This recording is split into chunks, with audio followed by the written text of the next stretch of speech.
Hey everybody, Ryan FMTG here, and today we are looking at round 3 replay from the Thirsty Games tournament that was hosted last Saturday. And for those who maybe have not watched my last couple videos, I talked about all 4 of my decks that I played in this tournament in the very first one that came out on Monday, and each round is single elimination, and so we played round 1 and round 2, we won.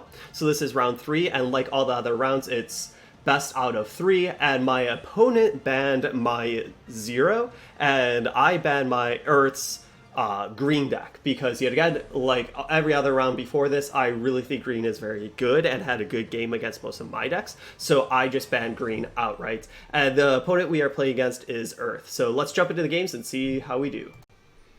So the first match is Chun-Li. I just started with the Chun-Li because, yet again, I think this deck is very good. We mulligan that hand. And Earth started with their purple deck because they banned my purple deck. So kind of, obviously, they think that purple is very good in this unit tournament, which is pretty true. Purple had some pretty good game going for it. We get to drop a feline, get that MP ramp going. Unfortunately, we don't have another MP ramp unit. But, you know, it is what it is. So we have a lot of decisions. We just decide to drop a tank to try to get that. However, they got to growth again. So this Dante already is kind of getting out of hand very fast and already killed our tank. So maybe a little misstep from me giving the Dante more fodder to eat. But it is what it is. We drop the leader right there because hopefully the leader can kill this Dalsum and stick around so that we could use the action and just kind of maybe try to eke out some value with the somewhat broken action that is Repliforce. And they are playing Fight Against Inner Demons. So they either got a removal spell or a pump spell. Either are going to be pretty darn good. They got a pump spell, which is kind of nice because we get to do Repliforce just to pump up our team, make sure that our stuff will hit for a little bit harder and stay around. And yet again, having spillover on this leader is just fantastic, right? It helped us trade with Dante, it's just throwing damage left and right. And this Repliforce is doing so good, right? It's just having this leader stay around, hit for harder, because giving everything +1/+5 is quite strong when there's just units running around everywhere.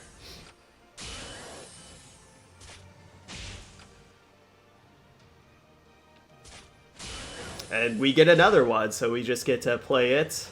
We are at 8, they're still at 26, so even we're getting a lot of value with this, we're still really on the back foot, right? But these trades, if these trades keep going more and more like this will be good. So now hopefully they don't get the removal spell, because if they remove, you know, our leader or our dragon, that's really bad for us. They do get the removal spell, and they do get to kill our dragon. So that is pretty unfortunate, to say the least. And now really all we have going is our leader right now. And yeah, we're at 6. We're definitely on the back foot. And we just kind of, unfortunately, we dropped the Blaze there, and we were slow enough where we couldn't do the yawn because the Great Jagras just ate it real fast.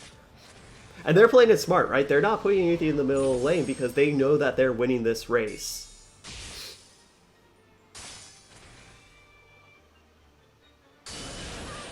And yet again, this Jogger is just getting bigger and bigger and bigger. We're at 2. We can't take another point of damage.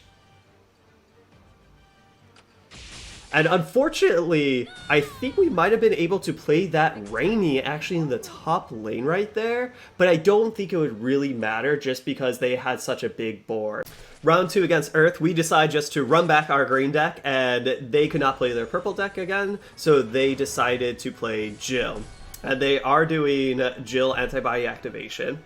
This hand's pretty good, right? We have 2 MP ramp units, which is fantastic. That's kind of where you want to start, so you can just get this MP advantage and the snowball factor going.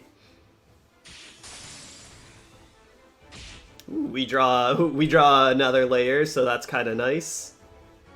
But we decide just to drop a Rainy there, so then this can eat that, and we still have, you know, a 4/7 on the board doing work.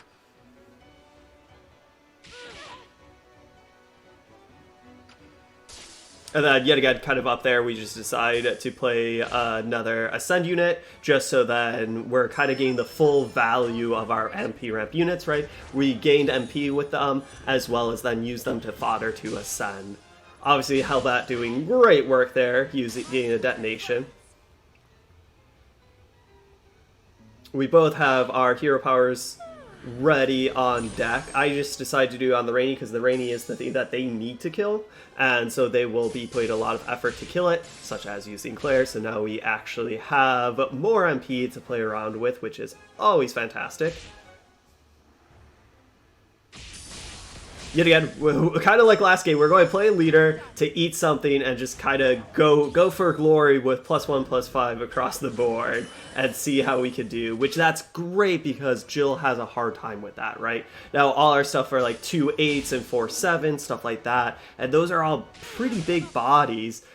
Unfortunately, they had another Claire, and obviously Claire, 6 damage, 8R, already little weekend leader, but the leader still did work, right?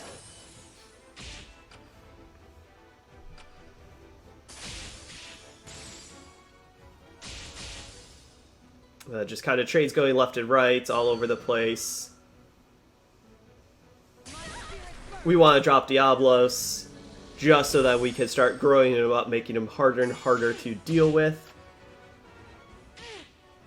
And then we get to Ascend over, get Ramp. They do get a Nash, and they have their Antibody activation on deck, which is really hard for us to deal with. But they decide to actually use it to do more damage to the Diablos, which kind of makes sense because right now Diablos is a 6/4 with spillover, so that is pretty threatening.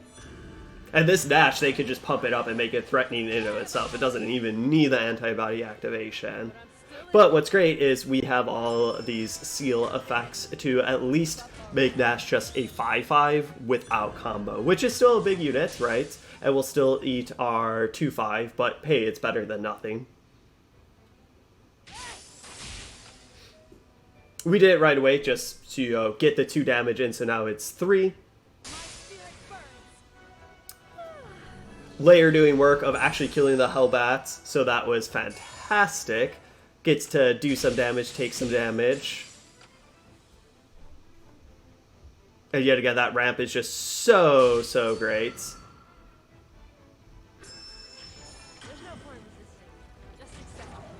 We could have done Felicia there, but I kind of wanted to just get the final poke in, but obviously they had a detonation, so we could not do that. So unfortunately, we do take a little bit, but now we can just do Felicia, right? And I still think that that is pretty good because Felicia will eat the Nash. And now this is just so hard, right? We're at 15, they're at 2. Our board is full, they don't have anything. So this Felicia just, you know, it's an army in a can. And we got there. So the score is 1-1. That means this is winner takes all, right? It's best out of 3. So whoever wins this advances to the next round. I decide to try my Ryu out, and they decide to run back Jill because they lost with Jill, so they could play it again. So this is going to be, you know, red mirror or red deck against red deck, different, but yet again just with a lot of intrinsic red value. And this is where their like detonations or like their Nashes with antibody activation can do a lot of work. So they decide to play a whole bunch of things out.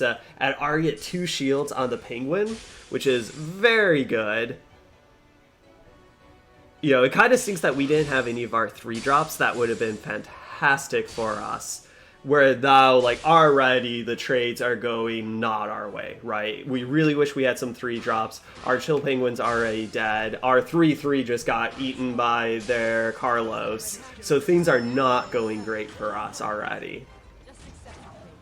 And sometimes, you know, in the matter of the first couple trades, it's be like, well, now we're on the back foot. And sometimes it's like, well, we kind of can't get forward. So we'll try, right? Obviously. You know, things are, you know, they're not the worst, but we are at 19 and it's just 1 minute into the game.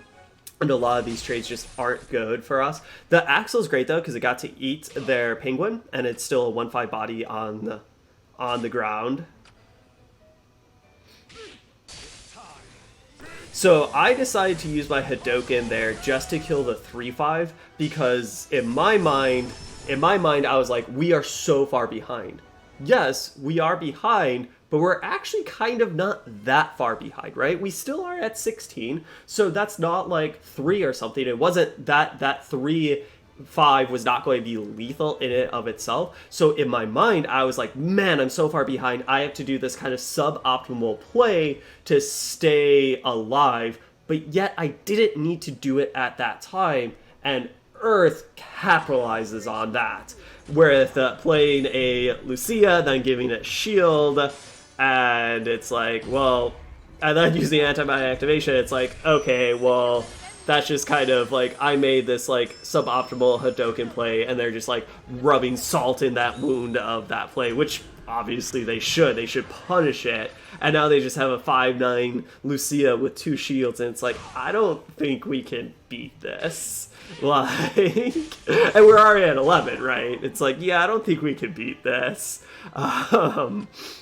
Not great, right? We definitely started out in the back foot with some bad trades, and then we kind of made a suboptimal hero art play, and then just got punished left and right for it. And they quickly got that to make it the score 1-2 in their favor, and so they move on. Unfortunately, we lost, so that means there will not be another video of round 4, but overall the tournament was a lot of fun. I believe there's 28 players, and it was single elimination, so us winning 2 rounds and then losing in that 3rd round, I believe we made it to like top 8 or so. And Earth, if I'm not mistaken, they went on to winning the whole thing. So kudos to them, very good job. And yeah, their decks were very strong and their play was very strong. Overall, this was a fun experience. Teppen doesn't have tons of tournaments. I hope that changes, right? I hope more fans and just community members make tournaments, as well as I hope Teppen themselves make more tournaments, because it's fun, right? It's fun to make decks or to practice decks with a goal in mind. And then, like I said in the past, I really like looking back at this to see what you did good and bad. So it's like, hey, if there's another units only tournament, what do I want to play? You know, what was I doing good? What was I doing bad? What worked good and what wasn't working? So overall, I like this tournament. I like making these types of videos. I hope you all enjoyed it, and maybe when there's a next tournament around, you guys will play as well. But thank you all for watching, and I'll see you all next time.